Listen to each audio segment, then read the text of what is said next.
So, good morning. Very good. It's about the same number as yesterday. I thought that yesterday at least somebody would get fully enlightened and not need to come here today. No, it's very lovely to see you still coming here, learning, growing, and also just feeling the sense of freedom. I know that I saw that was going to be the last talk of my retreat, the freedom from suffering. It's nice to kind of understand what the word freedom means. How can you be free? If you are free, will you just be peaceful? Or if you are free, will you have all these thoughts which come into your mind? A lot of times, if you have a problem with restlessness, so many thoughts coming in the mind, there's very wonderful ways to deal with it. If there are thoughts you're embarrassed with, then please write them down. And when you write them down, all the thoughts you find embarrassing, I can read them out in the question time.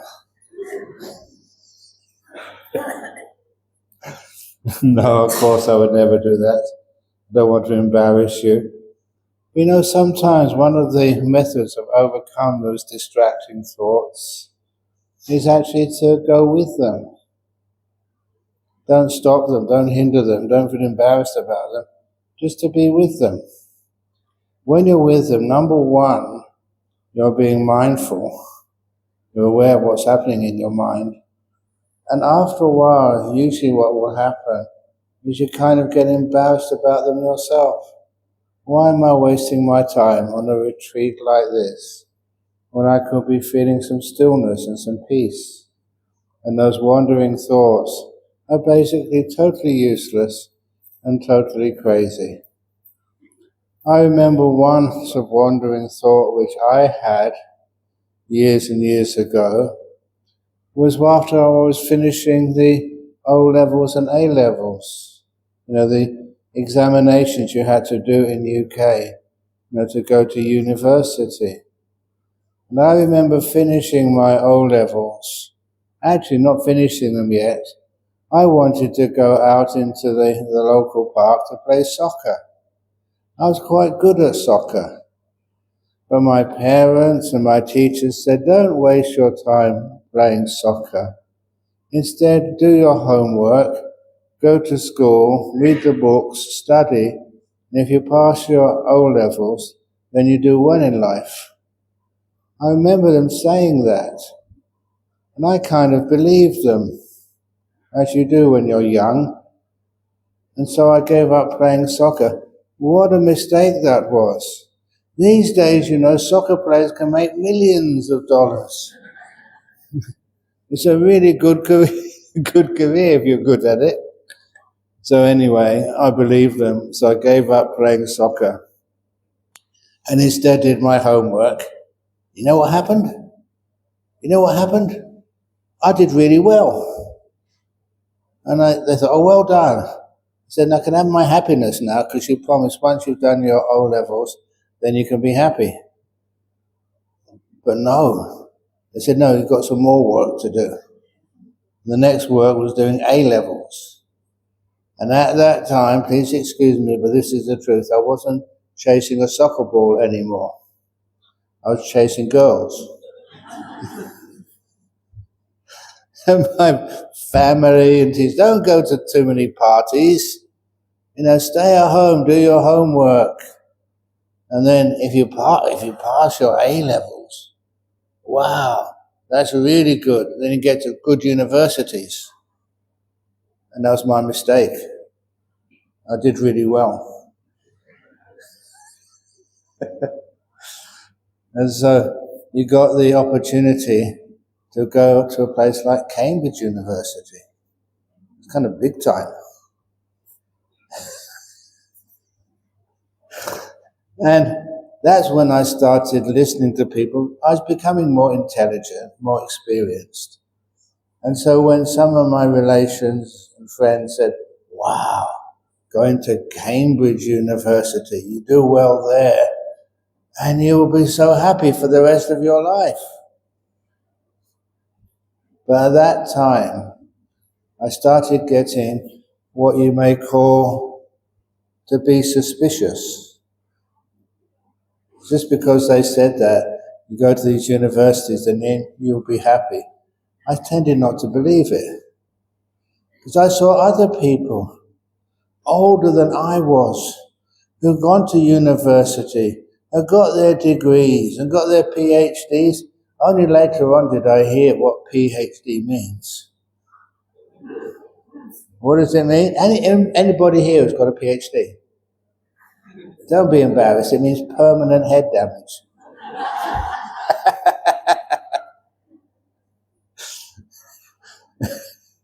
And so I started getting suspicious. You know what happens if you do partial degree? Then what happens next? The next thing you have to do after you get a bachelor's degree. Actually, I don't know what happens if you get married before you get a bachelor's degree. You're not a bachelor anymore.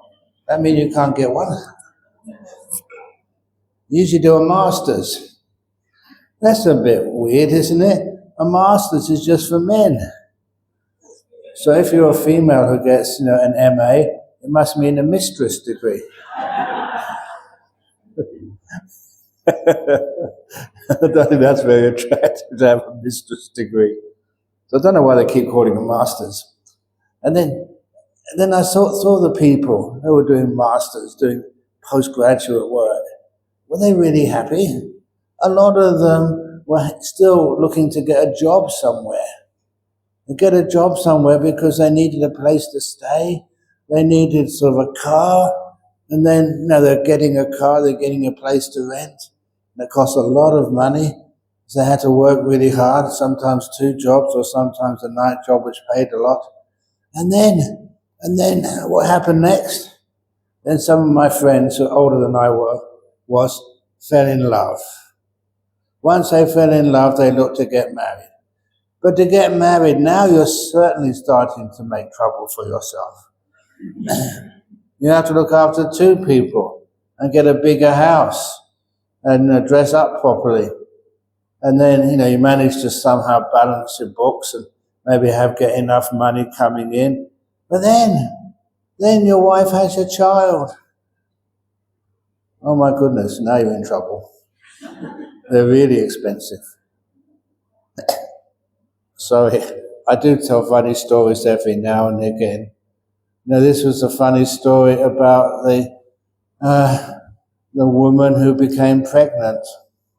She had a husband, but she was a very posh English lady. And when she got pregnant, she never told too many people. And when they saw her getting fatter and fatter and fatter, she said, "Oh, it's just fat. It's not that I'm pregnant." And after 9 months, she still hadn't given birth. 10 months, still nothing was happening. 11 months, 12 months, she still hadn't given birth. So she just forgot about it. And after a couple of years, 3 years, she just told people it's just a little bit fat. That's all. And after 20 years, you can tell this is one of my silly jokes. It's not real. Don't get worried. After about 25 years, her doctor said, "Look, I've got to investigate this. They do some exploratory surgery, so they put her under anesthetic. And they did an incision in her tummy into her womb. You know what they found in her womb? Twins. 2 boys. High-class English gentlemen. They were actually wearing suits, a nice bow tie, and a bowler hat. And one was saying to the other, "After you, Claude. No, no, no, after you, Percy. No, no, no, I insist. After you, Claude. No, no, no, after you, Percy." They were so polite, neither one of them would go first. And that's why they were still in the womb after 24 years. Okay. Okay, that's one of Ajahn Brahm's silly jokes. But nevertheless, sometimes you can get too polite. That's some of the reasons why. Why is it the monk always has to go first? So sometimes I ask you to go first.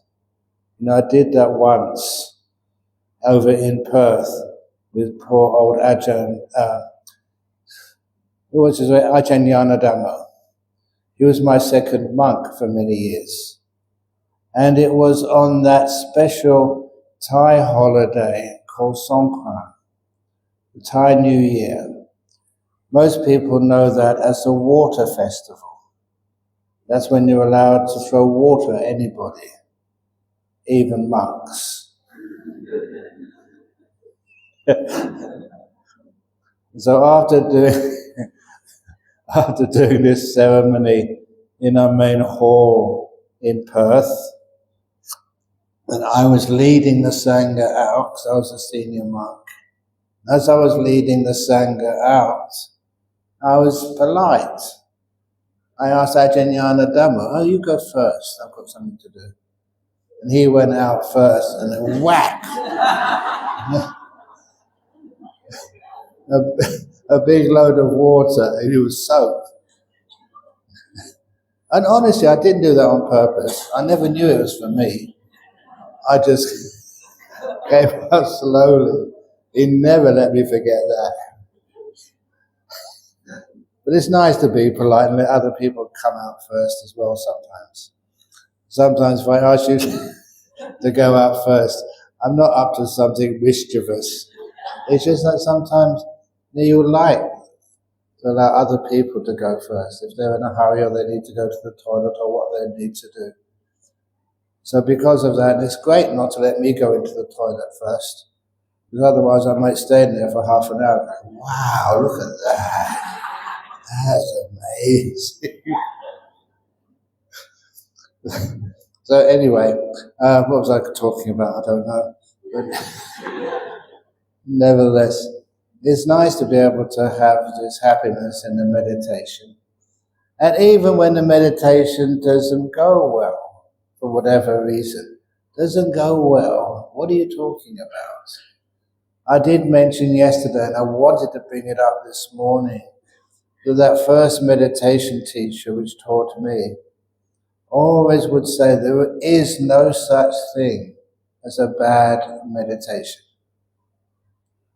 And of course, that was such a rebellious statement. No such thing as a bad meditation. And he explained it was because you're sitting down, either on a chair or on a cushion, on a mat or whatever. You're sitting down to meditate. It's not working, but at least you've started to go in that direction. And if it doesn't work when you meditate here, you would always ask me or ask a friend or ask yourself, why? There's one thing which I will tell you, it's nothing to do with the karma from your past. There were people from the past who had terrible karma, and they could still become enlightened, get into deep meditation. We just keep on going. And then after a while, we find the solution. We go through and we become so peaceful and so happy. Other people do it, and they're no worse than you are. They're no better than you are. We all have the same abilities. You're human beings. And because you're human beings, you're already in a very high incarnation. It's much higher than animals. And you can do it. Can animals become enlightened? Interesting question. I don't know about becoming enlightened, but some of those animals go to incredibly high heavenly realms. One of my favorite stories is of the monkey and the elephant and the Buddha. I can understand this as a teacher. After a while, your close disciples send you a bit crazy, always wanting to ask questions and never taking your advice. Don't do it that way, do it this way. So, no, it's okay, don't bother. And so at the Sangha Okosambi, they had a big argument. You know what happens sometimes when your senior disciples have a big argument? They say, oh, Ajahn Brahm, you take it easy. We'll sort this one out. We don't want to bother you. That's what they said to the Buddha at this big argument. No one would listen to him. They thought they were protecting him. What the Buddha did. So if no one has listened to me, why even stay here? So he went out into the forest for solitude. That's what real teachers do. If they get frustrated and no one's really listening to them, they go and disappear. It's a beautiful forest. And this time the Buddha went to the Parilayaka forest. So I love this story. Sometimes you see little statues of the Buddha and being fed by the elephant and a monkey. And what happened was the elephant, he too was the leader of a herd before, but no one would take any notice of his wisdom he gained. So after a while he said, okay, it's better to live alone than with fools. So the elephant went to live alone. The Buddha went to live alone. And then when they met each other, looked after each other. The elephant would get fruit every day to feed the Buddha. Kind of thing is a lovely story. And I know enough about the monastic rules to know that everything I eat has to be offered to me. It doesn't have to be offered by a human being. It can be offered by an animal. And I know that one of Ajahn Chah's disciples once, he trained a little monkey. And the little monkey, when the head monk saw some bananas, they ripened on the tree, he'd point to those bananas, and the monkey was so well trained, he would clamber up the banana tree, or not a tree, but you know what I mean. He would get those bananas, he'd cut them off, bring them down, and he'd give them to the monk, and then put his paws up to make them sure they were properly offered. So the monkey was doing the offering ceremony for this senior monk. When Ajahn Chah saw that, he realized it was so cute to see animals offering food to a monk. And he said, find another home for that monkey. Because otherwise people will go to that monastery not to take the 5 precepts, not to learn meditation, not to ask questions on the Dhamma. They want to see that monkey offering something. He comes like a tourist attraction. And so he had to send him away. But anyway, with the Buddha, the elephant would always offer him some fruit every day. And that's enough to keep the Buddha really healthy. And then one day, this monkey saw that happening. And he kind of got inspired, this monkey did. He said, well, if the elephant could do it, why can't I? And so the monkey found some honeycomb in the forest, took it away, and offered it to the Buddha. Put his paws up. And that's when the Buddha got offered some honey by a monkey. If you offer something to like a senior monk, how does it feel? Do you feel inspired and joyful? Imagine if you offered that to a Buddha. Wow! That's such immense good karma. The monkey just had so much energy and happiness. He went swinging up into the trees, swinging from place to place.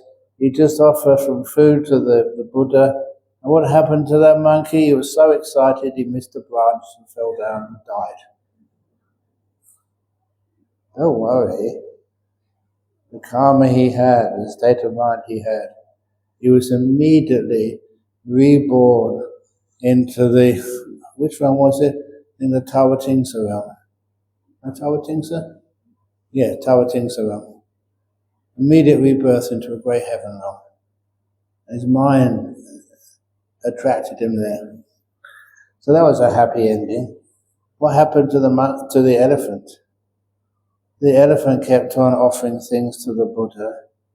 Otherwise, the Buddha would he have starved? He is the Buddha, something would have happened. But the elephant kept on offering. And then Ananda, the senior disciple of the Buddha, they're all looking for the Buddha. Where is he gone? And Ananda found him. And then he said, look, the Sangha, we've settled our argument now. Can you please come and lead our community again? And the Buddha, of course, said, okay. And he told the elephant they would have to leave in a day or two. And imagine this elephant was so sad. Can animals cry?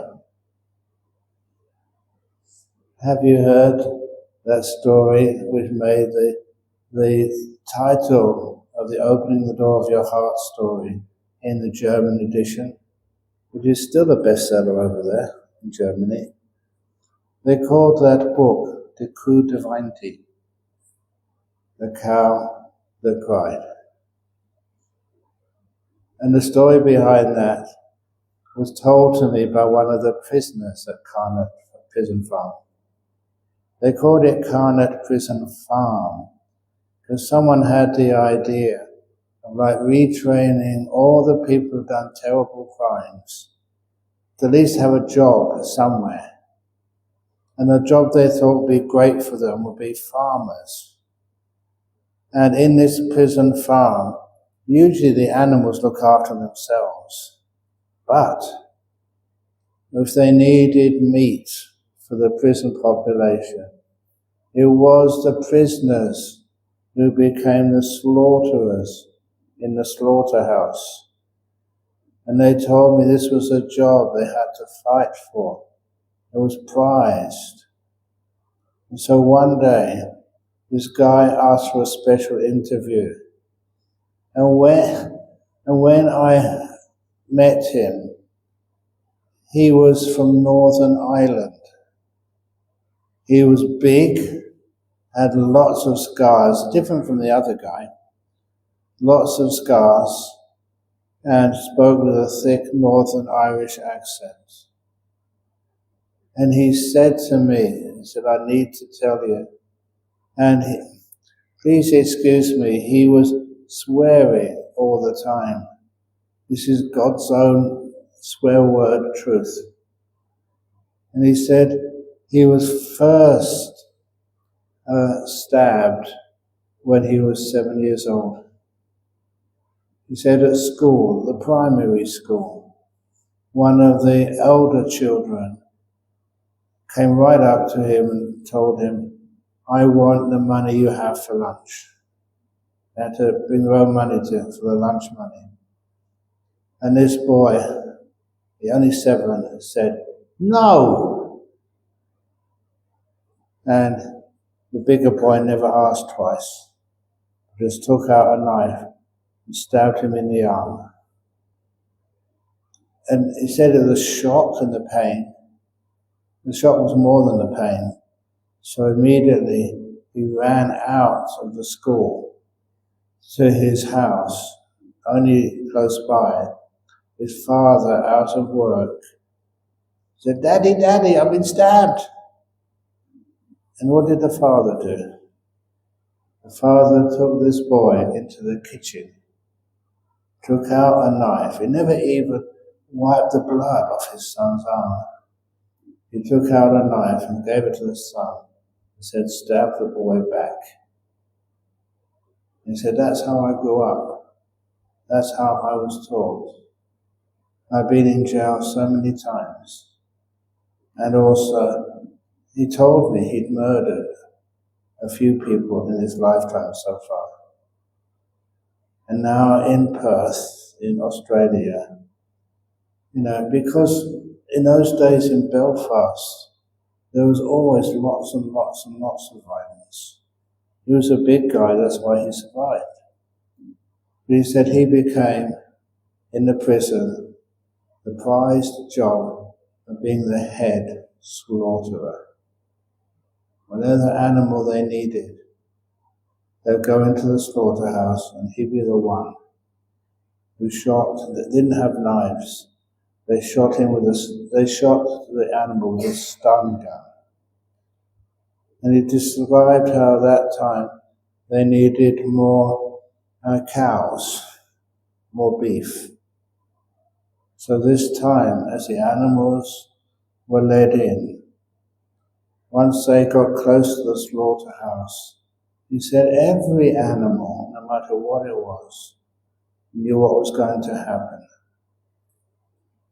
You're going to be killed, slaughtered. And as they came in, there was these big stainless steel bars which narrowed down to so only one animal could come through at a time. And he was on a platform above those bars with the electronic stun gun. And he said the first shot was to stun them so they wouldn't move. The second was to kill, where he could aim properly. First to stun, second to kill. He didn't mind that job at all. He'd been doing it for months. But this time when they needed the cows, this is where he told me that one cow came in without making any noise, without struggling. The cow had its eyes on the ground. Please excuse me, but it's like doing walking meditation, even though the cow knew what was going to happen to it. And making no noise. And when it positioned itself in the right position, between the stainless steel railings, then it looked up at the slaughterer, this Irishman. And he said, this is God's own something truth. This happened. And it was something he'd never seen before. And so he looked at those cows' eyes which were staring at him, not moving. Cows have enormously big eyes, really big. And so as he was looking at this cow, he was a prisoner in the jail. As he was looking at this cow, he noticed something strange. There was water building up under the right eyelid of the cow, the lower eyelid, getting more and more and more over a minute or two. And after a couple of minutes, there was so much water above the eyelid could not contain it anymore. And the water dripped over this cow's eyelid and started dribbling down its cheek. He couldn't pull any trigger, he couldn't do anything. He was so shocked at seeing this. God's own something truth. He kept on saying. Then he said, I kept on looking. And the same thing happened on the other eye, the left eye of that cow. Water built and built and built until the eyelid could not contain that either. And another stream of cow's tears dripped down its other cheek. The cow was crying. And then he didn't know why he did this. All he was doing, he just threw down the electric stun gun and said, I can't do this. That cow ain't dying. I don't know exactly what he did, but he made a vow that that cow was not to die. And when he saw me, this huge guy, to tell me this story, he also said that I'm a vegetarian now. I'm a vegetarian. I'm not going to eat any meat anymore. And that was kind of an amazing story. I know the guy, the other guys knew it as well in jail. It's about the cow that cried. Sometimes that's what we need to get wisdom, to get understanding. We need to experience something. And sometimes when we know that those animals are not that far different than us, that's why sometimes we just can't do that anymore. It's not that we don't want to, we just can't. So that's one of the reasons why in our meditation it's nice to have your own experience. You know it can work. You know you think it's a bad meditation, but you can learn so much from it. You learn so much, it becomes a better meditation next time. Our problems are that we always think that every meditation should be good. Of course not. That's why the other story, which I usually tell, which I haven't told yet, about the migrant who came to Australia from one of these war-torn countries. He was a doctor in his home country, but once he came to a place like Australia, his studies, his certificates, his degrees were not recognized. So he couldn't get another job as a doctor straight away. He was young, fit. He did whatever he could, which was to get a job in a building site. And the first day at a building site in Australia, he worked so hard. And at the end of the day, he just went home. He got no pay. Second day, he went to work, worked even harder, and he never got paid the second day. And the third day, worked really hard. The wife said to him, "How much did you earn today?" He said, "Nothing. They don't pay me anything over here. These Australians just do not like migrants." And she said, "Well, try another day." So he went to work the fourth day, worked really hard, still did not get paid. So when he went home, he said, "This is it, I'm not going to work again." These bosses in Australia, they just take advantage of these hard-working people from overseas. His wife said, "Look, there's nothing else to do today, Friday, go." So he went to work on Friday, never worked that hard on Friday. He was kind of depressed. But then the boss asked him to come into the office, and his boss gave him this big pay packet, lots of money. And then when he went home, he told his wife, "I finally understood how it works in Australia. From today on, I'm only going to go to work on Fridays."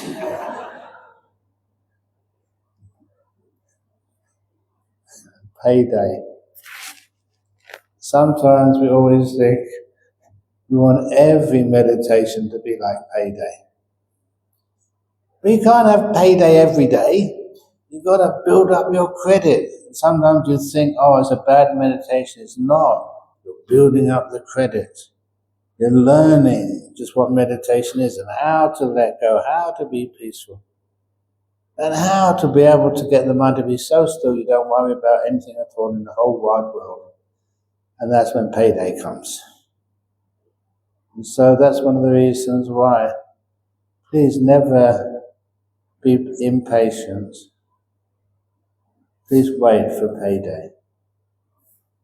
Payday is coming. Sometimes you ask me the end of the retreat and think, when's payday? You promised payday's coming. And just like I used to do, when people would call me and, there was, when I was a layperson, has the money been sent yet? You usually say the check's in the mail. So don't worry about payday. Your check is in the mail. Because actually when it does come, you get really peaceful, very happy. You find that you never expected it. And a lot of times people say, "Oh, I just never expected it." Yeah, I don't know enough about meditation. I should have expected it. No, you shouldn't. That's almost one of the causes for a payday. You never expected anything. It just comes to you. So that's one of the reasons when you expect something, you've lost your present moment awareness. You're off in the future. You're waiting in the future rather than waiting in the present. Instead of saying waiting in the present, sometimes I say waiting on the present. Have you ever gone to these restaurants where they have waiters? How does a waiter work? The waiter gets to know the customer, especially if you go to that same restaurant day after day after day, or year, or month after month, you're a regular. And they wait on you. They know exactly what you want when you want it. And because they learn how to wait on a customer, you know what happens to those waiters? They get a big tip, a big gratuity. If you know how to wait on your mind, then you'll get a big gratuity, a heap of piti and a heap of sukha. Piti, sukha, that becomes your tip. This is how the meditation works. You get to learn about your mind. You get to learn when it doesn't work, why it doesn't work. You know, one of those reasons why it works, which a lot of people forget, is how you prepare for a meditation sit. What did you do early on before I came in here? What were you doing? If you learn how to ask your body half an hour before the first meditation, how are you? What do you need? I would often do that if I was going on a retreat. Inquire. And my body and I became really good friends. So much so that my body would tell me the truth. It said, Ajahn Brahm, you need to do some exercise. So I tried to do some walking. I tried to go the long way round rather than the short way. To walk up the stairs a bit faster. Whatever, any little trick to get some more energy coming through my body. Sometimes I look at myself and the body will say, no, you've got enough energy, but you haven't got enough positive energy. And you know the usual trick I would do to get that mind in the right mood? I would just go and find the nearest washroom. I would look in the mirror, 2 fingers. You know, my monks used to say, Ajahn Brahm, you should do more exercise in the morning. And I would tell them, honestly, I usually do 10 push-ups every morning. At your age, can you do 10 push-ups? 20 push-ups? Easy. You know, I'll tell you how old I am. Now, this is my 75th year. I had my 74th birthday last August. And I always do 10 push-ups in the morning. 1, 2, 3, 4. It's not for exercise, it's for happiness. Because that first teacher of mine I keep on talking about, that's what he told me. He said, you look so miserable in the morning. And I said, yeah, I'm a student, I don't get enough sleep, I'm busy. Well, over the wrong things, of course. But he said, doesn't matter. He said, I want you, when you go up in the morning, you go to the toilet block, if it's in university. I want you to do your business, but then look in the mirror. And as you look in the mirror, smile. And that's what I told him. Look, I wouldn't dare look at myself that time of the morning. I'm tired and ugly. And he said, no. Look, 2 fingers, push up. And every morning, I did this for 2 years and I never missed one day. I would see myself smiling and making a silly face. Honestly, every morning I laughed at myself. And that's where I got a lot of happiness from. And that type of happiness is what's needed for meditation. It's a beautiful preparation. And the other things which I did, sometimes you can remember a nice gatha, a nice little saying about, Buddhism. Some of the things which I always remember was like sayings like, make peace, be kind, be gentle. What a beautiful saying that is. Make peace. Why not make peace in this world by making peace with your own body and making peace with your own mind? Do you want peace in this world?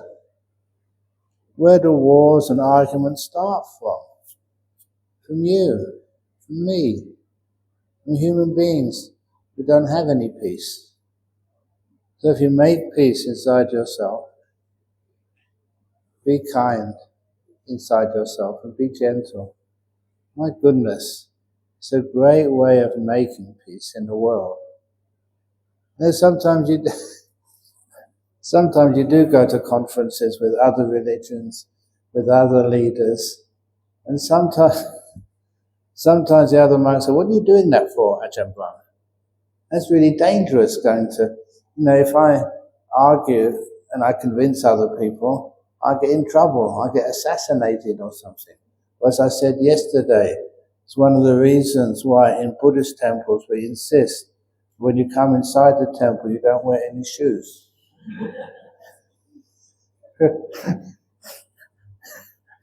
Because sometimes people use those as weapons and throw them at you. I may tell a terrible joke. The two twins joke, staying in the room for 30 years or something. A terrible joke. And if you had a shoe, some of you might throw it at me. But of course you don't. So we have all these little... the other thing, somebody asked me, just as a matter of point, they said, when you go to a Buddhist temple like this, why is it that some people, they take some incense and they light the incense and then they shake it in front of the Buddha statue and then they put it in the pot? Have you seen that? It never happens in strict Theravada temples. Why does it happen when there's lots of Chinese supporters? It took me a while to understand.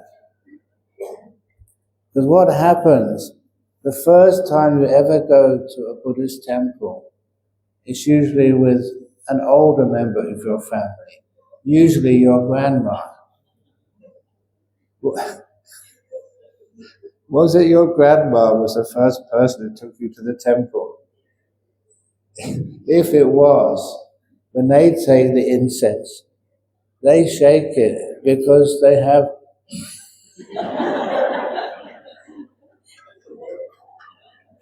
Parkinson's disease. They can't hold anything still. And then they put it, and the little children see that, and they think, oh, that's how it's done.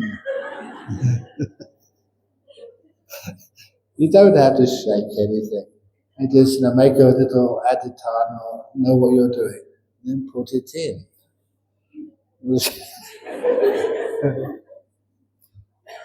The other thing I try to explain to people is why in many Buddhist temples, we don't have plastic on the floor. We have polished wood on the floor.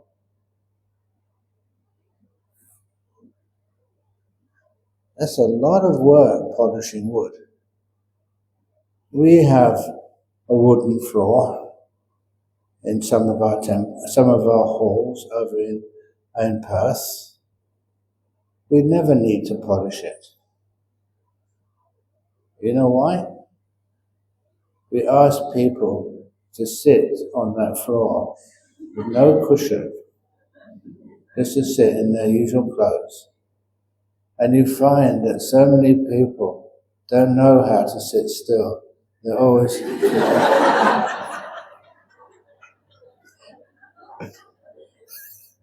That's enough to polish our floors. Thank you. You wear out your trousers or your skirts or whatever, Well, the floor is always usually beautifully polished. Thank you. Where am I going in all of this? Oh yeah. Okay, learn how to be kind, patient. Oh, actually, patience is part of kind. Make peace, be kind, be gentle. I mean, if you do things like that, what more Dhamma do you need? Can you remember that? Make peace, be kind, be gentle. Even when you're meditating, make peace, be kind, be gentle. Don't judge the meditation that much. I said, yeah, I'm doing that, Ajahn Brahm. We're doing that for how many days have we had this retreat? 4, 5, 6 days. Be making peace, being kind, being gentle, but nothing is happening. Make peace that nothing is happening. Be kind to nothing is happening. Be gentle with nothing is happening. Have you ever noticed it's not what's happening, but how you regard what is happening, which is an important part in the meditation. How you perceive it, how you look at it. If you perceive it in the proper way, that is when you find the meditation starts taking off. It's not the case. I've never met anybody who says they can't meditate. All the case is they haven't been able to meditate yet. And sometimes they just look at it in a slightly different way. And then they're off. Having enjoyed blissing out, enjoying themselves immensely. So this is some of the reasons why I love teaching meditation. And especially when some people I've known for years, they finally get it. And then they start smiling a lot. And they start sitting here. And when they're sitting here, they're smiling immensely. They don't even worry about lunch or anything else to eat. They'd rather enjoy the peace and happiness of deep meditation. It becomes easy. That's why, sometimes I feel I'm a fraud. I can meditate deeply. But why am I teaching you? Am I complicating it? Should I just come here, the first talk, say, make peace, be kind, be gentle, and then shut up for the rest of the 9 days? Sometimes people kind of expect more information. They need more information. But I have to be very careful because many of us have information overload. We've heard so much. We've done so little. That's one of the reasons why sometimes you just say, close your eyes, let go, and be peace. Very easy. You know what people ask afterwards? Then what? Don't even think about then in the future. Now is the most important time. The most important meditation object, the one right in front of you right now. However you feel, you're depressed, you're angry, you're suicidal, really angry. Oh, I haven't told you the suicidal story yet, have I? This is the guy who was a painter, a portrait painter, and he was on his motorbike, and he skidded, crashed, had to be taken to hospital. He didn't know what was happening. He was unconscious. When he woke up in hospital, the doctor had to tell him, because of the injuries, they had to cut off his hand, amputate it. Which hand? The hand with which you painted. And that was just so disappointing for the painter. Because that was not just his job. He loved painting. It was not a hobby, it was almost, that's what he was attached to, what he loved doing. And now he'd lost his painting hand. So laying down in the hospital, he started thinking, getting more and more depressed. And eventually, he decided, if I can't paint anymore, I've lost my hand. There's only one thing I can do, which is suicide. So as soon as he got released from hospital, he climbed up on one of the office blocks in Perth, one of the vacant offices, and on the balcony he could jump off to certain death. And as he was preparing to jump off, something caught his attention. There was another gentleman walking down St. George's Terrace, right underneath this tower block, this office block, who had no arms at all. He hadn't just lost one hand, he'd lost both arms. And this man was dancing up and down the street for joy. You know what it's like, you see someone dancing and they seem to be so happy. You're wondering, how on earth can you be happy when you've lost both arms? I've only just lost a hand, I'm depressed. And so he decided to go to the elevator, go to the ground floor, and find out how this man with no arms could be so happy. And he could soon, this artist's legs were fine, so he could run after this man. He caught up with him, stopped him and said, please, can you just give me a moment? I want to ask a couple of questions. I was up in this office block, I saw you down below, and I see you've lost both arms. He said, yes, I have. He said, I've only lost one hand. It was really important to me, it's what I used to paint, which I love to do. And you've lost both arms, and I saw you dancing up and down the street for joy. How do you do that? And the armless man said, I'm not dancing up and down for joy. I've just got an itchy bottom, and that's the only way I can scratch it.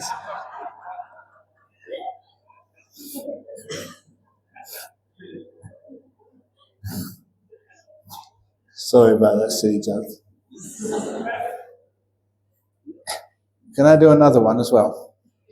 Another silly joke. This is the one which I really like, about the suicidal spider. How many of you heard the story about the suicidal spider? Only a few, anyway. The suicidal spider. Once there was a spider was born, and of course she needed a home. So how does spiders get a home? She was in a beautiful house, so she crawled into one corner of that house, and she made an absolutely architectural, designer, perfect home. A beautiful web, so well spun in the corner of this room. If they had a magazine for spiders' architecture, that would be in the front page. So well designed, a web in the corner of this house. So amazingly built. Have you ever looked at spiders' webs? Some of them are artistically perfect. This one was even better than perfect. She spent so much time building that home that when it was finished, she sat in the middle waiting for lunch. Some fly or some mosquito would land in there, that would be her lunch. But before she could eat lunch, the owner of the house saw that spider's web just like you. What would you do if you saw a spider's web? You smash it to bits. Imagine what that spider felt. I've done nothing wrong. I haven't hurt anybody. My whole intention is just to catch little animals which people don't like. Flies and mosquitoes. You like flies and mosquitoes in your house? Look, I'm trying to catch them for you. All I have is a little web in the corner. I won't do you any harm. Why, you're smashing my house. Not only smashing the house, but the owner of the house started trying to swat the spider. The spider had to run for her life. Poor little spider. Why do you do that to spiders? But anyhow, the spider ran away down the street, went into the house next door. This time, it built a web, but with not so much precision and so much love. It just needed a place to rest and to catch some food. So this spider built a second web, and as soon as that was finished, the maid who was cleaning their house saw the spider's web and attacked that as well. And for the second time, this little spider, having done nothing wrong, hadn't hurt anybody, fled for her life with no food in her little belly. And then went into the next house, and the next house, and after the fourth house, same thing happened all the time. And you know the number 4 in Chinese culture? So the spider thought, no one loves spiders. What's the point of building a house, putting all that effort in, and the owner destroys it as soon as it sees it? Each one of you, where do you live? If it's a house or an apartment, how would you feel if as soon as you moved in, someone destroyed it and chased you out? It's pretty nasty, isn't it? So the spider started walking along the streets here in Penang. Started wondering, no one likes spiders. It's a very terrible rebirth to be a spider. I'm so hungry. I put all the right effort in, trying to make a nice web, but no one appreciates me. And so the spider started experiencing depression. And the next thing after depression was suicide. The spider tried to walk under people's feet. But whenever walked under a woman's foot, always got the place between the sole and the heel, the other side of the safe space. If it was under a guy's feet, again got between the heel and the rest of the sandal. One of the things when you're depressed, you can't do anything right, not even suicide. So this spider got more and more depressed. They had an idea. Let's cross the street. Surely I'll be squashed under the wheel of a big truck or lorry or under a car. Always got between the wheels, never actually underneath it. It just made him more sad, more depressed. And so that poor little spider was just walking down the road, not really knowing where it was going. Walking like a drunk person, really upset, depressed, wondering what to do next. And as it was walking down the street, there was somebody, it felt that somebody was looking at this suicidal spider. And so this suicidal spider turned around and there saw the fattest, happiest spider she'd ever seen in her whole life. What are you looking at me for? I've seen you're so thin, little spider, and you're so sad. Why? And that's when the suicidal spider started telling the story of her short life, building a web, having it destroyed, going hungry. No one loves spiders. And the big fat jolly spider said, "Oh, that's so depressing, so sad." "Hey," said the big fat jolly spider, "why don't you come and stay with me for a while? Where I live, I have plenty of food, and I never have to run for my life. I'm looked after." And you could see that was true. There was a big fat spider, very happy. And that's when the suicidal spider had to ask, where? Where in Penang can you make a spider's web and it's never destroyed? No, that's very easy. In my whole life, said the big fat happy spider, I've only made one web. It's still there, and I catch so much food. You can come and live with me, there's enough for both of us. Where can that be? And that's when the fat Johnny Spider said, oh, that's in the donation box of the Penang Buddhist Association. No one ever disturbs you there.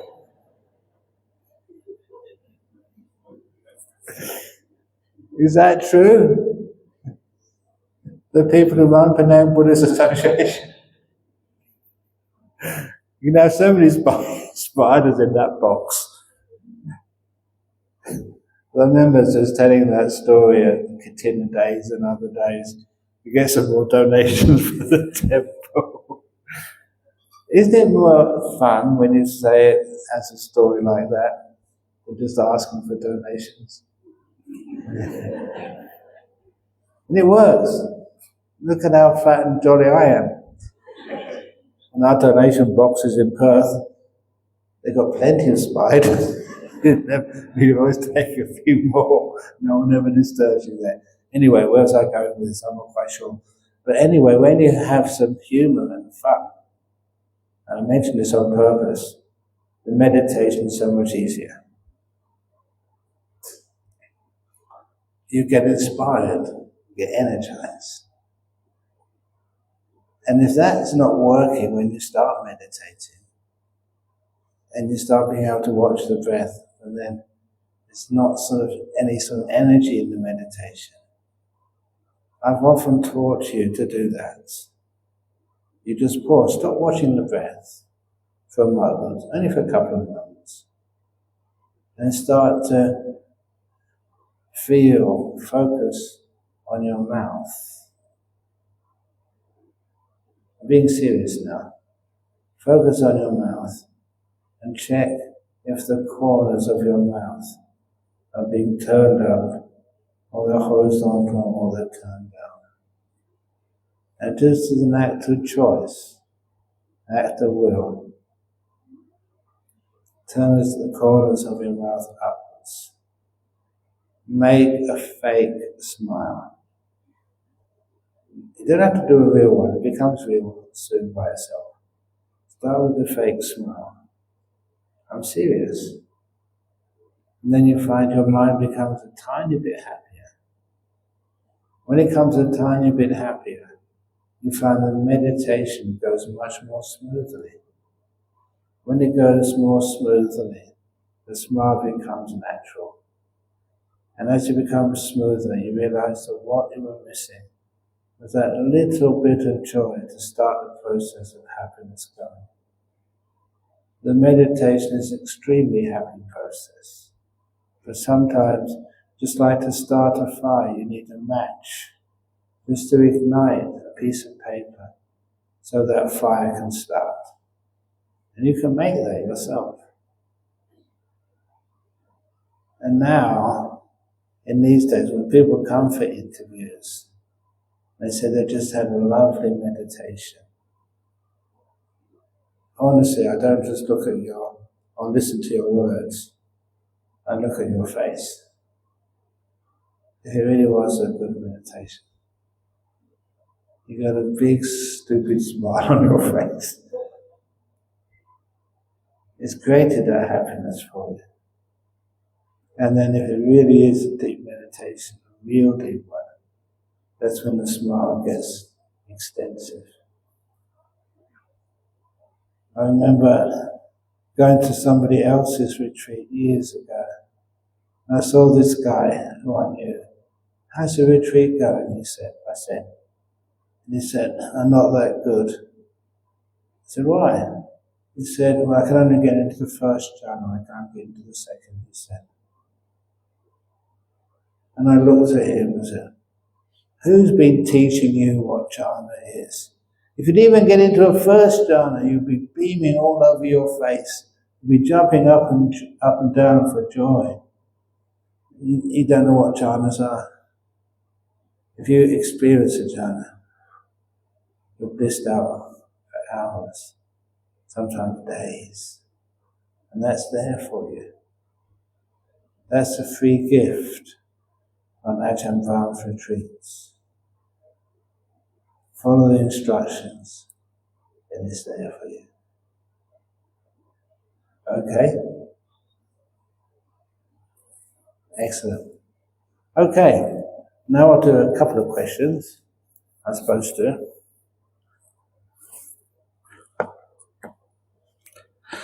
Question number 1. I disagree with looking at now during exam. Huh? I disagree with looking at now during exam. How can a student answer exam question if he does not recollect the past subjects that he learned? If you try and search for the past subjects, you will never find them. Okay. Secret question. So instead, what we do to access the past without thinking about it, you say that question, what is that question? This is how I recollect any past. I just ask the question like, say, a third jhana. And I'm quiet. And the answer comes up by itself. Honestly, sometimes that's like using a computer. You've got a brain, memory is stored in there. It's like accessing what you've learned. And instead of thinking about it, so often when I think about the question, the answer takes a long time to come up. When I just know the question mindfully, even I repeat the question for myself, you don't have to go looking in the past. The past brings it up to you. How can a student answer exam question if he does not recollect the past subjects he's learned? He recollects the answer to the question, not the whole of what you've been learning. Okay, next question. You put it at the bottom somewhere.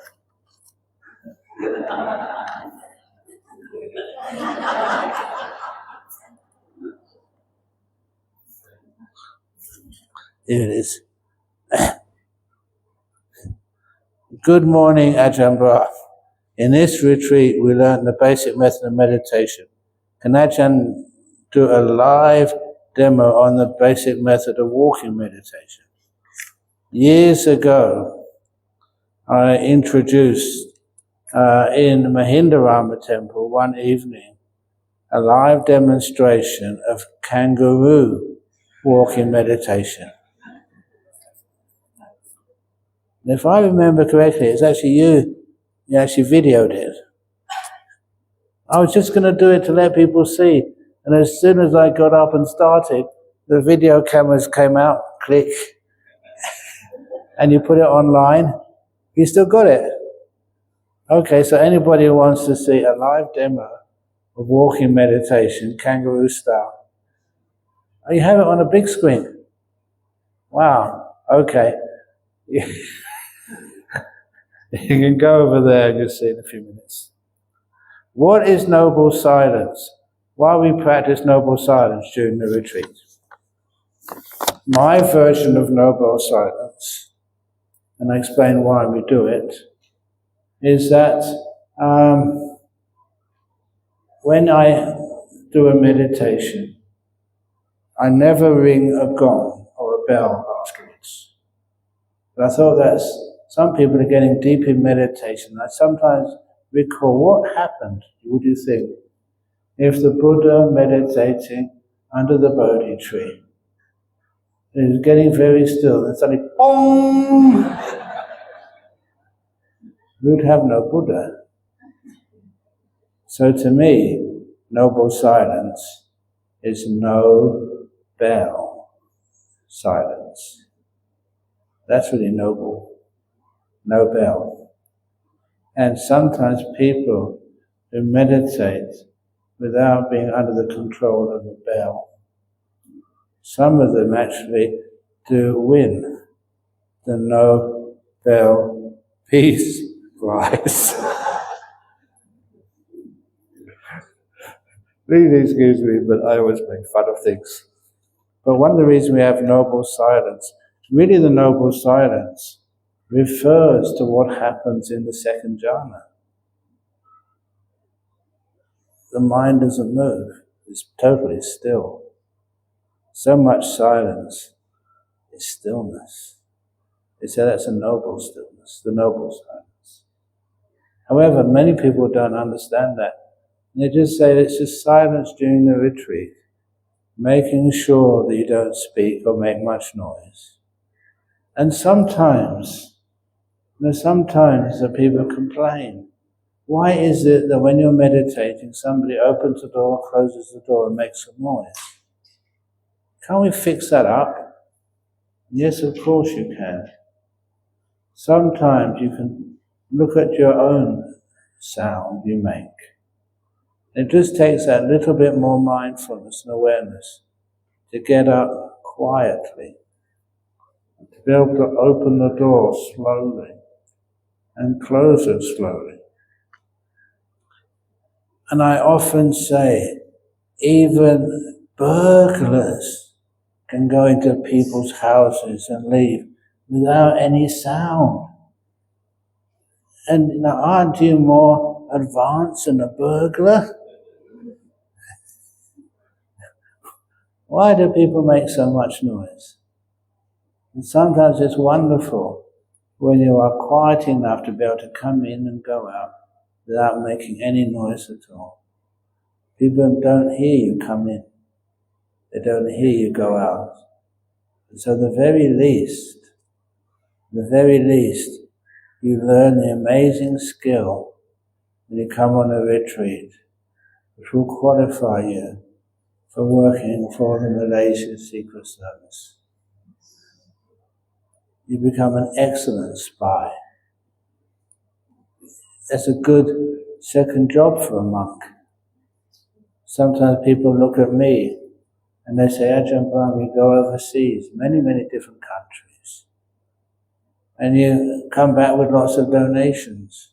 How come? And I say, this is my cover. Underneath here is not fat. This is my utility belt. Would I make a good spy?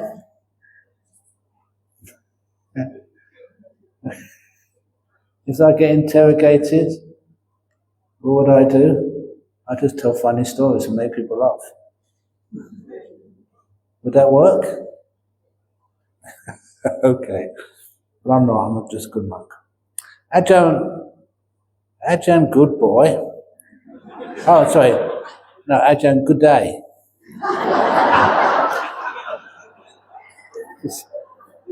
Please write carefully. Is body scanning like applying metta to our body? Can Ajahn please guide us to do body meditation? Yes, it's once you do the body scanning, first of all you've got to find out what's happening in your body. You've got so many different parts to your body. And this is one of the reasons why there are times when you can contact parts of your body and find out there's a problem there, or solve that problem. One of the stories I haven't told yet, and so now have I told a story about the food poisoning? Okay, I have, okay. I'll just say it so in brief. You know, sometimes you do have painful experiences in your body.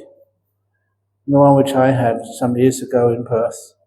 No, I haven't had it again. Sometimes I don't know what people put in the food. So I eat it, and then sometimes you get stomachache. This time was more than stomachache, it was food poisoning. And so when I went back into the cave where I live in Perth, I just, every now and again you feel these spasms, very painful, and I was screaming. Not intending to, you can't stop it, it just happens. Ah! And that's when I kind of thought, what am I going to do? Honestly, I am a lazy monk. I won't do anything unless I have to. Even my exercises in the morning, 10 push-ups. So anyhow, it's amazing how you can be mindful of even pain. And eventually you can start to see the pain coming in the beginning of a spasm, very quickly.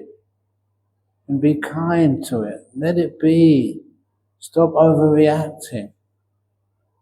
And when I was kind to that feeling of pain, which is going to grow into a very painful spasm in a moment, you found the pain of the spasm got a little bit less. Only a tiny bit, but that was so encouraging. You learn how to make peace with that painful feeling.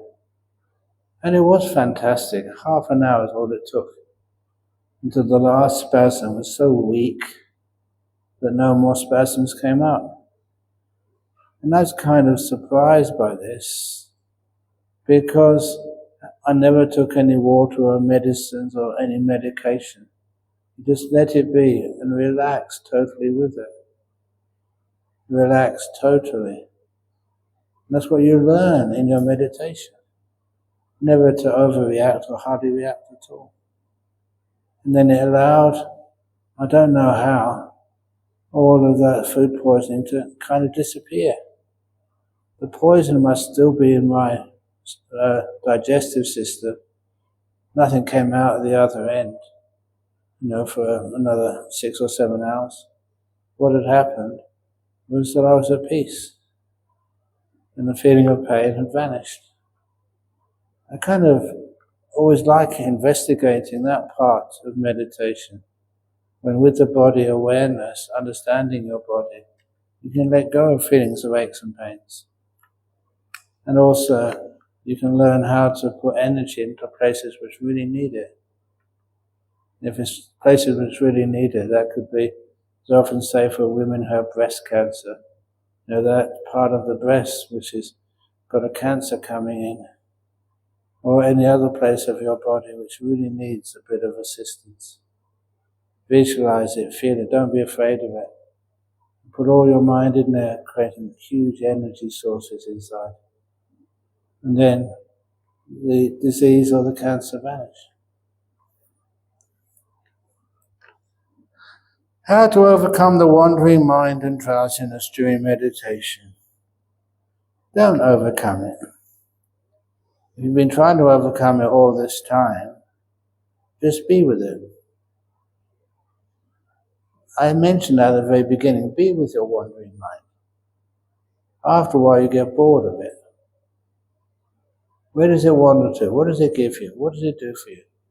Don't be the one who forces the wandering, or tells the mind to wander here or wander there. See if you can just let the mind be free. If you want to wander, fine. And I'll be with you, looking over you. After a while you get bored and fed up. Would you want to wander? And after a while, all of your places you wander to, that's not really useful. So instead of wandering, you stay here. Here is usually much, much better. That's one of the reasons why when anybody says, you want to go on a holiday anywhere, the only place I would ever like to hang out is here. I'm not talking about the Penang Buddhist Association, sorry. I'm saying here, wherever that here happens to be. That's the most beautiful place. Why do you want to go anywhere else? So that means that the mind doesn't want to wander around anymore. It's happy staying home. If you try and stop the mind wandering off, that's where the problem starts. You're trying to control it. One of those stories which really meant a lot to me is over in Thailand, and Wat Banana Chat, one morning in the summertime, that one of the villagers was taking the water buffalo out to graze. And the path which led to the field where the water buffalo could graze, went right past our monastery. And as he was taking the water buffalo out to graze, the water buffalo got scared and tried to run off. And this farmer, he must have been not very clear or not very smart, he tried to hold the water buffalo back from running off. Now what is stronger, a human being or a water buffalo? Water buffalo is much stronger. So as he was holding the little rope, to lead the water buffalo out to the field, the rope coiled around the top of his finger and pulled the top of his finger off. And so he was right next to our monastery, came in there looking for some help. Had half a finger missing, lots of blood on the palm of his hand. He wasn't screaming in pain because I think still the shock had kind of anesthetized him for a little while. But we took him to the hospital and got it all patched up. That's what, monks are very happy to do that. We're also very happy they gave us a wonderful simile. Because if your water buffalo gets scared, please let it go. It would only run off a short distance, maybe 100 meters or 200 meters. And you can walk gently after it, slowly if you like, and the water buffalo will be waiting for you. It's not scared of you, it's scared of something it thought was happening in the forest. And then you can grab the rope and then lead it off to the field. It's a wonderful simile for what happens. What happens when your mind starts to wander off and you try and stop it. Sometimes your mind, or rather the object which has come in to distract you, is far stronger than you. So you let it go. Mind wants to wander off you go. And you walk slowly afterwards and put it back. You don't have to fight it. Makes sense? And how to overcome drowsiness. This is something which I had a problem with, as I told many of you. The way I solved that problem, I let myself be drowsy. I didn't fight it. I didn't own drowsiness. It was just caused because I didn't have enough rest.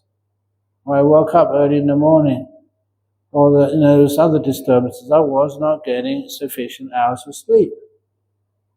And I thought I can control my mind. See if you can make lots more opportunities to sleep properly, have enough energy. Another one. Okay. You want to hide it? Yes, okay. Okay. So after a while, if there's some reason I'm drowsy, I let it be. And then when I let it be, I'm not fighting it, I'm not trying to overcome it, I'm saving the energy.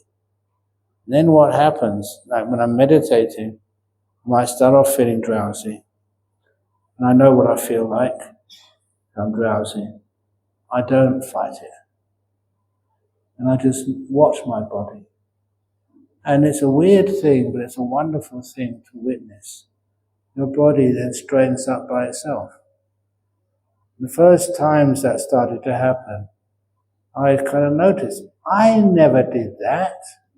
I never told myself to straighten up. It happened naturally. And when it does, it shows you your mindfulness is starting to empower itself, starting to get stronger. It's a natural process, that's all. But it also says that you trust enough to let go. And the energy starts coming back by itself afterwards.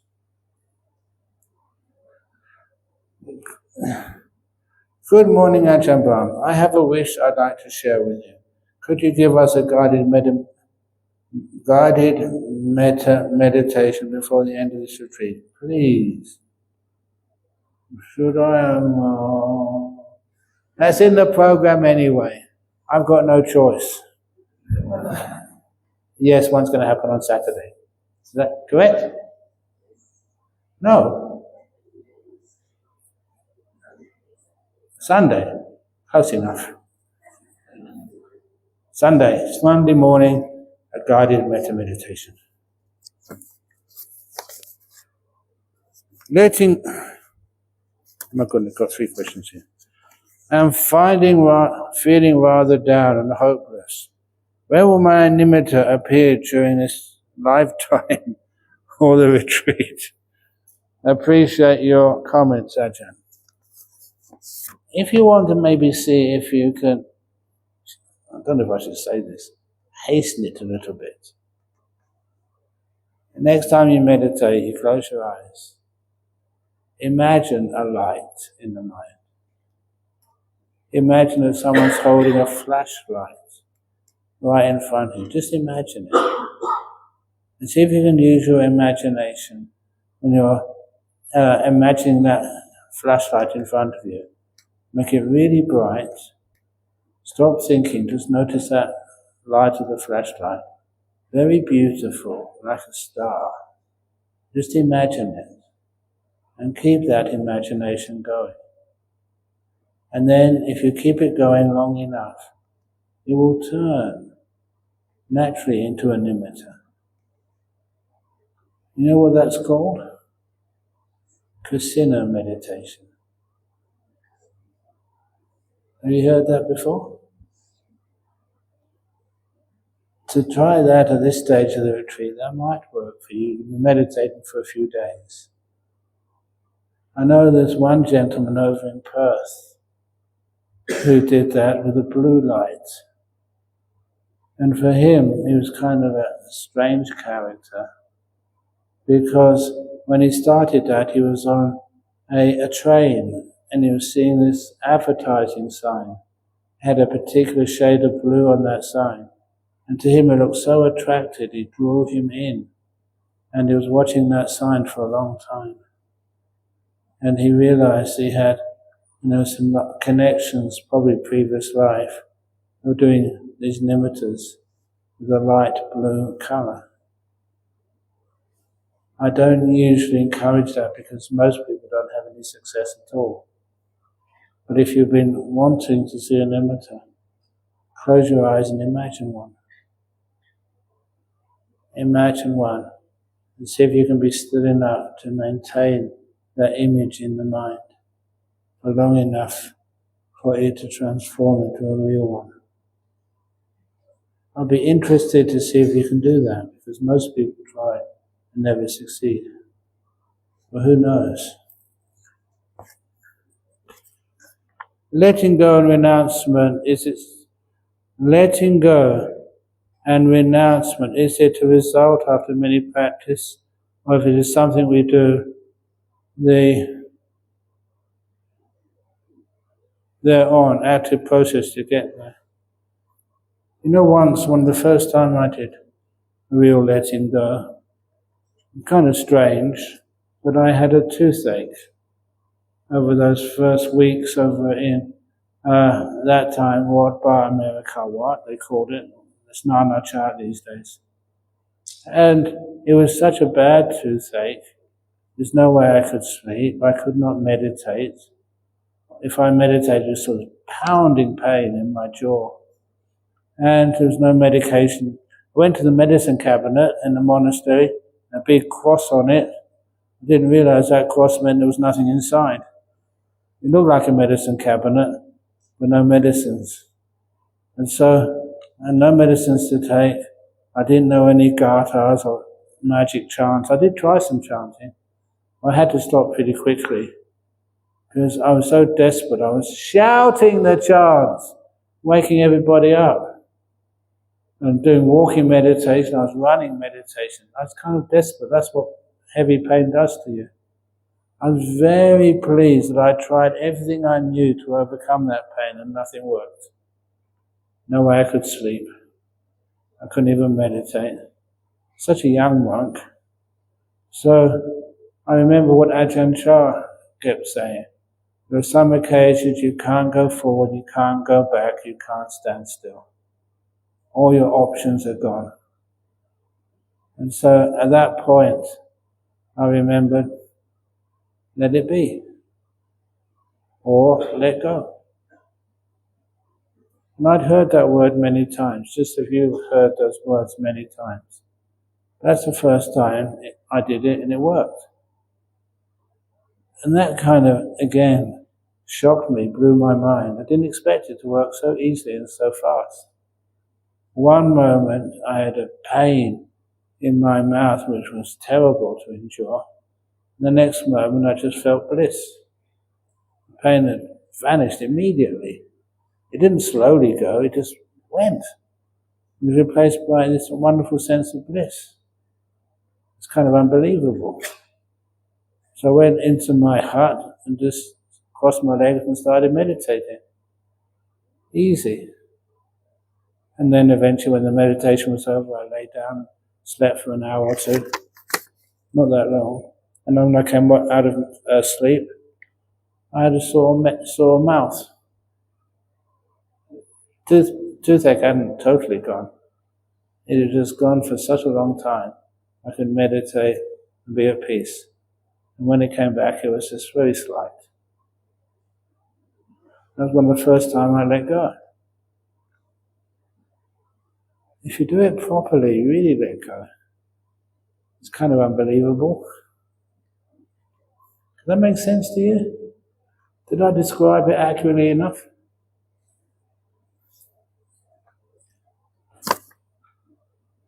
When nimitta happens, do we just stay and enjoy? Of course. For how long before we move on? What is the next step? You don't do anything. You just let go, nimitta stays. Get out of the way. Don't go planning. Don't be a backseat driver. Don't keep on telling your mind what you think you should do next. Let go, stay in this moment and enjoy it. It's not what you do. It's what happens when you stop doing. When you let go, you let things be. I thought it's a tool to use to enlightenment. How do we use nimitta? You don't use nimitta. Get you out of the way. See what it is, let it happen. And stop doing things, stop controlling things, stop wanting things. That old saying which I've mentioned to you before, when you want something more, you can't enjoy what you already have. Do the enjoying what you already have, and nimitta, my goodness. Leave it alone, and it stays with you. And it gets really ever more beautiful. But don't do anything. Next step is just automatically, you just be attracted into it and get into Ajahn. Then what do you do? Oh, be quiet.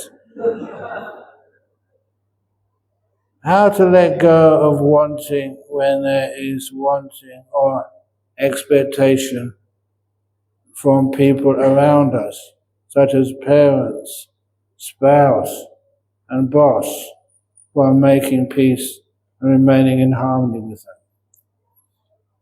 Do they always ask you permission to do what they want to do? Sometimes you're on a retreat. When you're on a retreat, you have 8 days, 9 days of freedom. You don't have to do what anyone wants you to do. See what happens when you totally let go. You say to your spouses, people who you live with, so this is 8 or 9 days for me. So enjoy being free. You don't have to do or please anybody. Don't try and please me. Be free. And when you go home, if you get some peaceful states, even the states you've already achieved so far in this retreat, you go home and the other people will recognize that you're more at peace and happier. If you have sicknesses, don't your family members want you to be healthier? Don't your family members just want you to be more at peace, more wise, more kind? The people who can really tell you how you change are your children, because they're really honest. And it's nice when you go home and your kids tell you, Mummy or Grandma, you've really changed. It's so much a nicer person to be with when you're so relaxed, kind and peaceful.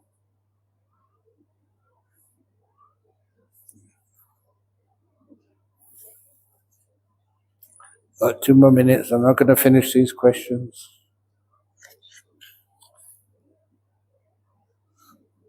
Crikey. If one attains stream entry in this life, how does it work in the next life? Good question, because it's a bit controversial. But this is what I say, and many other people agree with me. What happens in your next life is you have to re-attain that experience, which you now recognize as being stream winning. It's like you do it all over again. Once a stream winner, always a stream winner. When you're a little baby, you're being born, in the first few years of your life, you can't say if you're a stream winner or once returned or what you are, but you'll have to have that experience sometime in your early life. When you see the Dhamma, you're obviously going to be attracted to it. You see the Dhamma of the Lord Buddha, and you penetrate it again. The same experience which made you a stream winner in the previous life, you re-experience it in this life. I don't know if that makes any sense to you, but that's what happens. Do they have to go through first Magaphala again? Yes.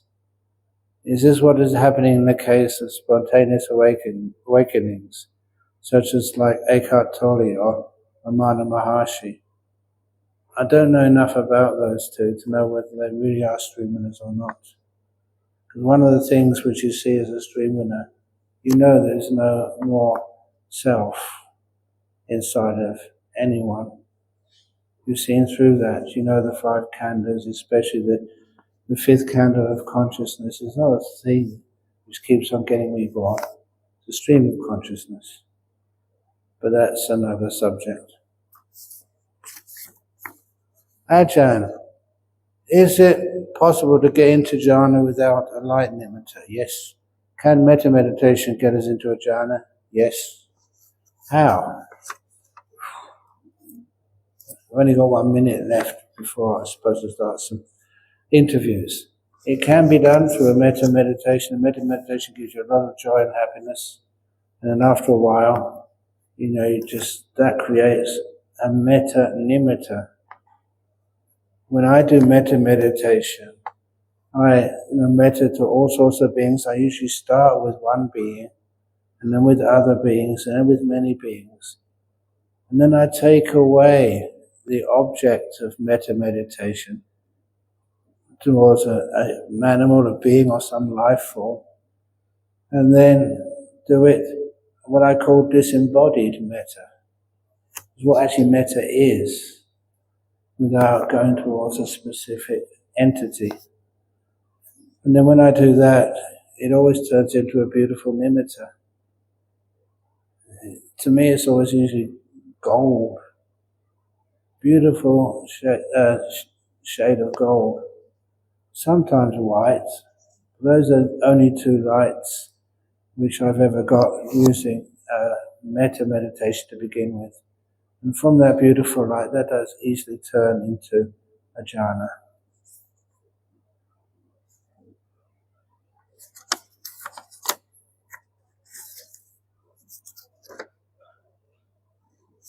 So yeah, metta meditation can get you into jhana. There was these 2 books written after the time of the Buddha. One was called the Visuddhimagga. The other one was called the Vimuttimagga. Vimuttimagga was earlier. So I kind of like to see that one, read it. Because it's what the Visuddhimagga was based on. And in the Vimuttimagga they got a passage which says, For this meditation, this type of practice it leads only so far. The next type of practice it leads a bit further. And that's when they said, the Buddhanusati, reflection on the qualities of Buddha, do not lead to jhanas. And then they have another line, obviously an insertion. It said, but Buddhanusati can lead to a jhana. So even this manual, which was supposed to be authoritative, even there, the one line said it can, the other line said it can't. And I think you all know that many of those forest teachers, they would do, meditating with the breath, Buddho, Buddho, Buddho. Does that count as Buddhanusati? You can say yes. And that certainly leads to deep meditation and jhanas. But it's a tool you use so far, then you drop the tool, and then you go further, like a nimitta, then you drop the nimittas and go into the jhanas. There's different practices for different stages of the meditation.